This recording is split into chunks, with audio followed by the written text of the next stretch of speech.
ግን የተደረኩትን አረሳም። ዛሬ ቡና ልንጠጣ እንችልም። ትላንት አልጠጣንማ። ክፉ ቀኔ ላይ አልጠጣንም። ክፉ ቀኔ ላይ ምን ቸገረሽ አልተባልኩኝም። ሀው ከም ነው ዛሬ ቡና አብረን ቁጭ ብለን የምንጠጣው? ሀው ከም ነው ዛሬ ተገናኝተን ምሳ የምንበላው? ስልኬ የችግር ድባብ ያለው እስኪመስል ድረስ የኔ ስልክ ይፈራ ነበር።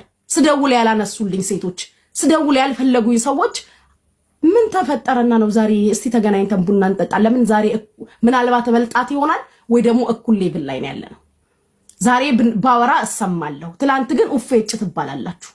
እግዚአብሔር ይችላል፣ ታሪካችሁን ይቀይራል። ሞትን ያሰብኩበት ቦታ ዛሬ በዛ ጋር እንኳን ሳልፍ ትላንትና ያስታውሰኛል። ማምዘር ቢች ማየት አልፈልግም፣ ግንስ ማምዘር ቢች ላይ ታሪክ አለኝ። ፈጣሪ ተአምር ሰርቶበታል። ተወራርጄበታለሁ። ወይ አንተ ወይ ደግሞ አትችልም።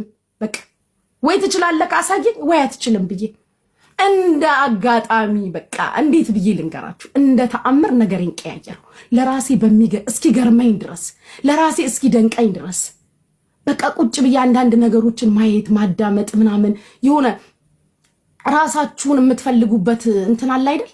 ከዛ ነገር በተአምር ነው ያወጣኝ። እኔ ማንም ቤት ገብቼ ህይወት ታሪኬን አውርቻ ለቅማላ አወራ። ማውራት ካለብኝ በቤቴ እነግርሻለሁ ታሪኬን። ትምህርት ከሆነሽ ሁሌ እላችኋለሁ፣ ለኔ የደረሰ አምላክ ይድረስላችሁ። እንደ ተአምር ታሪኬን ቀየረው። እንደ ተአምር በቃ አንዴ ደግሞ እግዚአብሔር አይክፈት። እንደ ተአምር ከከፈተ እንደ ተአምር ነገሮቻችሁ ይሳካሉ። ምን ገባኝ? ለካ እግዚአብሔር በብዙ ዝም ሲልሽ በብዙ እየሰራልሽ ነው። እግዚአብሔር በብዙ መልስ አልሰጥ ሲልሽ በብዙ ጥያቄዎችሽን እየያዘ ነው። አንዳንዴ ቸኩሎ ይመልስልንና እምነታችንን እንዲጸና ያደርጋል። ቸኩሎ ይመልሳል። አንዳንዴ ሲዘገይ የተሻለ እየሰራ ነው። ጭራሽ ያልመለሰልኝ ጥያቄዎቼን ደግሞ ምን አልኩኝ?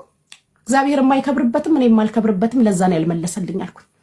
ዝም ያለኝን ጥያቄዎች እኔም እግዚአብሔርን የማከብርበት ነገር አይደለም፣ እኔ የማልከብርበትም እሱ የማይከብርበትም ለዛ ነው እነዛን ጥያቄዎች ያልመለሰልኝ።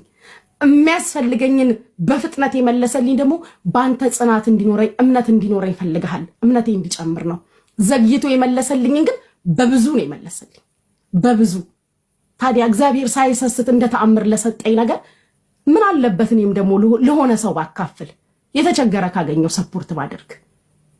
ተስፋ መቁረጥ ውስጥ ያላችሁ እግዚአብሔር ቀን አለው።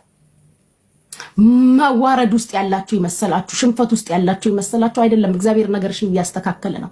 ከቤተሰብ ዙሪያ ይሁን እያስተካከለ ነው። ከጓደኛ ዙሪያ እያስተካከለ ነው።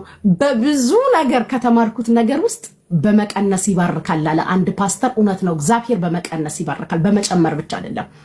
እግዚአብሔር ሲባርከኝ እነዛን ክፉ ቀኔ ላይ ያሳየኝ ሰዎች ስደውል ያላነሱልኝ፣ ስፈልጋቸው ያልመለሱልኝን ሰዎች በመልካሙ ቀኔ ቀነሰልኝ። ባረከኝ አልባረከኝም። ከህይወቴ የማያስፈልጉ ሰዎችን ቀንሶ ባረከኝ።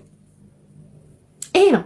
አንዳንዴ እግዚአብሔር ሰጥቶ ብቻ አይደለም ቀንሶም ይባርካል። የእውነቴን ነው የምላችሁ። በመቀነስ ከህይወታችሁ የማያስፈልጉ ሰዎችን ቀንሶ ሲያወጣ ባረከሽ።